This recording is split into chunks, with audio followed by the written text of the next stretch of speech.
Assalamualaikum warahmatullahi wabarakatuh. Waalaikumsalam. Selamat sore, salam sejahtera untuk kita semuanya, salam sehat. Saya langsung saja untuk efisiensi waktu. Jadi, sebagaimana tadi disampaikan bahwa ada kegiatan tangkap tangan di Kementerian Ketenagakerjaan. Ini berawal dari kami menganggap bahwa, dan saya yakin semua juga masyarakat menganggap bahwa tenaga kerja itu merupakan tulang punggung perekonomian negara, sehingga kualitas dan ketangguhan sistem tata kelolanya menjadi salah satu kunci dalam upaya peningkatan ekonomi nasional. Saat ini Indonesia sedang berada pada periode produktif dengan bonus demografi yang menunjukkan tingginya jumlah sumber daya manusia yang berada pada usia kerja. Ini relevan dengan data dari BPS, Badan Pusat Statistik, yang menunjukkan rata-rata jumlah pekerja atau buruh dalam 5 tahun terakhir, jumlahnya ada 137,39 juta orang per tahun. Adapun untuk tahun 2025, jumlahnya 145,77 juta orang atau 54% dari total penduduk Indonesia. Dari populasi tersebut, tenaga kerja atau buruh pada bidang dan spesifikasi pekerjaan tertentu itu diwajibkan memiliki sertifikasi K3, keselamatan dan kesehatan kerja, dalam rangka menciptakan lingkungan kerja yang aman, sehat, dan nyaman sehingga meningkatkan produktivitas para pekerja. Adapun pengukuran dan pengendalian lingkungan kerja harus dilakukan oleh personil K3 bidang lingkungan kerja yang memiliki sertifikasi, kompetensi, dan lisensi K3. Ironinya, ketika kegiatan tangkap tangan, KPK mengungkap bahwa dari tarif sertifikasi K3 yang sebesar Rp275.000, tapi fakta di lapangan menunjukkan bahwa para pekerja atau buruh harus mengeluarkan biaya hingga Rp6 juta karena adanya tindak pemerasan dengan modus memperlambat, mempersulit, atau bahkan tidak memproses permohonan pembuatan sertifikasi K3 yang tidak membayar lebih tersebut. Biaya sebesar 6 juta ini 2 kali lipat dari rata-rata pendapatan atau upah atau UMR yang diterima para pekerja dan para buruh tersebut. Oleh karena itu, penanganan perkara ini sekaligus sebagai pemantik untuk upaya pencegahan korupsi pada sektor ketenagakerjaan yang lebih serius ke depannya, agar pelayanan publik dapat terselenggara dengan mudah, cepat, dan murah, sehingga tidak merugikan masyarakat sebagai pekerja atau buruh sekaligus mendukung peningkatan ekonomi nasional. Saya lanjutkan dengan penjelasan tentang kegiatan tindakan penyelidikan atau tangkap tangan yang sudah dilakukan oleh Kedeputian Penindakan. Yang pertama, bahwa kegiatan tangkap tangan ini bermula dari laporan pengaduan masyarakat yang diterima KPK. Hal ini sekaligus sebagai bentuk kontribusi konkret dan dukungan publik dalam pemberantasan korupsi. Dari informasi yang dihimpun tersebut, pada hari Rabu dan Kamis, tanggal 20 dan 21 Agustus, tim KPK kemudian bergerak secara paralel di beberapa lokasi di wilayah Jakarta dan mengamankan sejumlah 14 orang, yaitu Saudara IBM, selaku Koordinator Bidang Kelembagaan dan Personil K3 tahun 2022 sampai dengan 2025.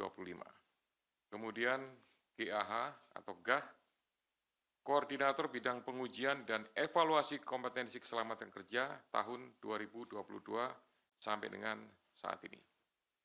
SB, Subkoordinator Keselamatan Kerja, Direktorat Bina K3 tahun 2020 sampai dengan 2025.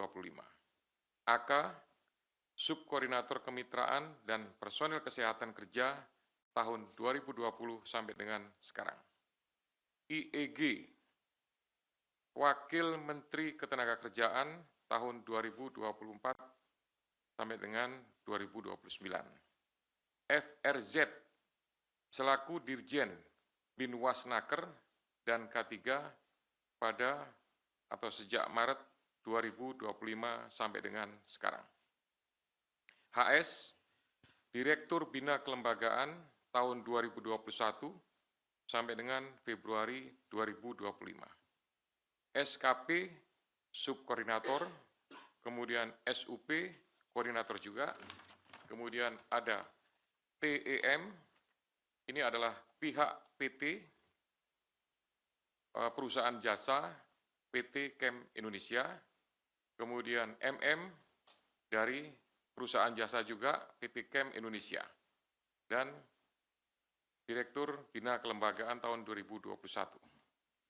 Yang lainnya karena tidak terkait maka tidak dilakukan pemeriksaan. Selain itu, tim juga mengamankan barang bukti yang diduga terkait ataupun yang merupakan hasil dari tindak pidana ini, yaitu 15 unit kendaraan bermotor roda 4 dengan rincian 12 unit dari IBM, 1 unit dari SB, 1 unit kendaraan roda 4 dari SB, yang 12 unit tadi juga roda 4, kemudian 1 unit roda 4 dari HS, 1 unit roda 4 dari GAH. Kemudian 7 unit kendaraan bermotor roda 2. 6 unit kendaraan roda 2 diamankan dari IBM dan 1 unit kendaraan roda 2 diamankan dari IEG. Kemudian ada juga uang tunai lebih kurang sekitar 170 juta dan ada 2.201 US dollar dan beberapa pecahan lainnya. Barang bukti tersebut dari pihak-pihak yang diamankan dalam kegiatan tangkap tangan ini jumlahnya cukup banyak dan mempunyai nilai yang cukup tinggi. Hal ini relevan bahwa praktik dugaan pemerasan ini sudah terjadi sejak beberapa periode waktu sebelumnya, diperkirakan dari tahun 2019 sampai dengan saat ini. Adapun konstruksi perkaranya, atas penerimaan uang dari selisih antara yang dibayarkan oleh para pihak yang mengurus penerbitan sertifikat K3 kepada perusahaan jasa K3 atau PJ K3 dengan biaya yang seharusnya sesuai dengan tarif PNBP, kemudian uang tersebut mengalir ke beberapa pihak, yaitu sejumlah 81 miliar. Dengan rincian, nanti akan didetailkan. Pada tahun 2019 sampai dengan 2024, IBM diduga menerima aliran uang sejumlah 69 miliar melalui perantara. Uang tersebut selanjutnya digunakan untuk belanja, hiburan, DP rumah, setoran tunai kepada GAH, HS, dan beberapa pihak lainnya, serta digunakan untuk pembelian sejumlah aset seperti beberapa unit kendaraan roda 4 hingga penyertaan modal pada 3 perusahaan yang terafiliasi PJ K3. Kemudian GAH diduga menerima aliran uang sejumlah 3 miliar dalam kurun waktu 2020 sampai dengan 2025 yang berasal dari sejumlah transaksi, diantaranya setoran tunai mencapai 2,73 miliar, transfer dari IBM sebesar 317 juta, dan 2 perusahaan di bidang PJK3 dengan total 31,6 juta.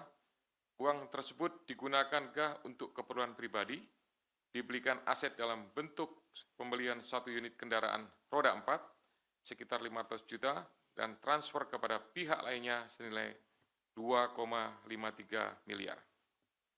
Kemudian SB diduga menerima aliran dana sejumlah 3,5 miliar pada kurun waktu 2020 sampai dengan 2025 yang diterimanya dari sekitar 80 perusahaan di bidang PJK3.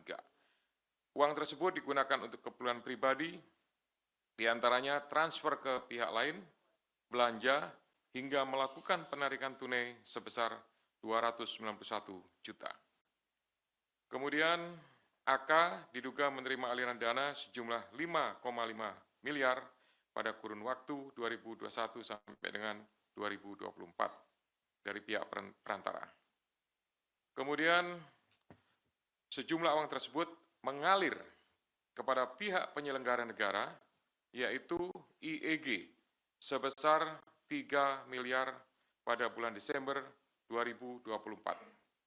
Kemudian FAH dan HR sebesar 50 juta per minggu. HS lebih dari 1,5 miliar selama kurun waktu 2021 sampai dengan 2024, serta CFH berupa 1 unit kendaraan roda 4. Sehingga dalam perkara ini, pihak-pihak yang diduga menerima aliran uang dari PJK 3 adalah IBM, kemudian KAH, SB, AK, IEG, FRZ, CFH, HS. KPK selanjutnya melakukan pemeriksaan secara intensif dan telah menemukan sekurang-kurangnya 2 alat bukti yang cukup. KPK kemudian menaikkan perkara ini ke tahap penyidikan dengan menetapkan 11 orang sebagai tersangka, yakni IBM, kemudian KAH, SB, AK, IEG, FRZ, HS, SKP, SUP, TEM, dan MM. KPK selanjutnya melakukan penahanan terhadap para tersangka untuk 20 hari pertama terhitung tanggal 22 Agustus sampai dengan 10 September 2025 di Rumah Tahanan Cabang KPK Gedung Merah Putih. Atas perbuatannya, para tersangka dipersangkakan pasal 12 huruf E dan atau pasal 12 huruf B besar Undang-Undang Nomor 31 Tahun 1999 tentang Pemberantasan Tindak Pidana Korupsi, sebagaimana telah diubah dengan Undang-Undang Nomor 20 Tahun 2001 Yunto Pasal 64 Ayat 1 KUHP, Yunto Pasal 55 Ayat 1 ke 1 KUHP. Demikian penjelasan pointer atau beberapa hal rangkaian daripada kegiatan tindakan penyelidikan tertangkap tangan. Sudah kami tetapkan semuanya. Jadi saya tambahkan ini merupakan sebuah keprihatinan sebenarnya. Ya, aslinya seperti itu. Saya yakin semua pihak merasakan sebuah keprihatinan di saat pengurusan tenaga kerja harusnya dipermudah, tapi kemudian ada sekelompok pejabat yang justru memanfaatkan, mengetahui, membiarkan, bahkan menikmati dan menerima ya uang yang berasal dari pihak-pihak tenaga kerja perusahaan yang kemudian digunakan untuk kepentingan pribadi. Ya, kami berharap tentunya dengan proses penegakan hukum ini akan membawa dampak, akan menimbulkan pengaruh ya terhadap semua pihak. Terutama kami juga berharap semua kementerian yang memberikan pelayanan publik melakukan proses perizinan, ya itu para menterinya paling tidak campur tangan dan turun tangan untuk melakukan kegiatan pengawasan, ya sehingga tidak terjadi praktek-praktek yang dapat merugikan masyarakat. Selanjutnya saya kembalikan kepada